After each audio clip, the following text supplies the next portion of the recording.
नमस्कार मंडळी, रामकृष्ण हरी. मी राजा भाऊ गिरनारकर.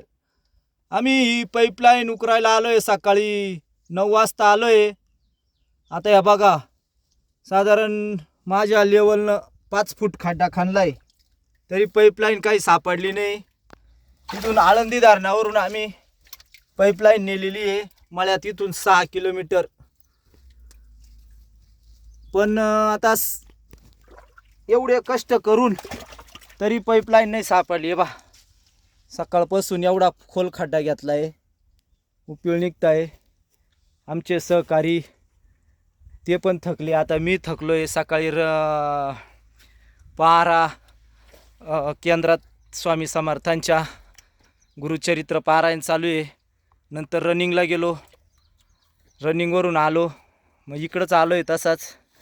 पण बघा, रामाला सुद्धा भोग चुकले नाहीत. आपण सर्वसामान्य माणसं आहे. या अशी शेतकऱ्यांची परिस्थिती आहे. आज एवढं ऊन, आता दुपारचा 1 वाजला आहे, डोक्यावर सूर्य आला आहे, तळतळतं ऊन करतं आहे, तरी पाईपलाईन सापडली नाही. आता रात्री 12ला लाईट येईल. मग आता परत 12 वाजता येऊन बघावं लागेल नेमके कोणत्या साईडनं उपयोग निघत्या, नाही तर मग बंद ठेवावं लागेल. त्यात मालांची अशी परिस्थिती आहे. आता मालांना भाव नाही, त्यात शेतकऱ्याची अशी परिस्थिती. आलिया भोगासी असावे साधन. श्री स्वामी समर्थ.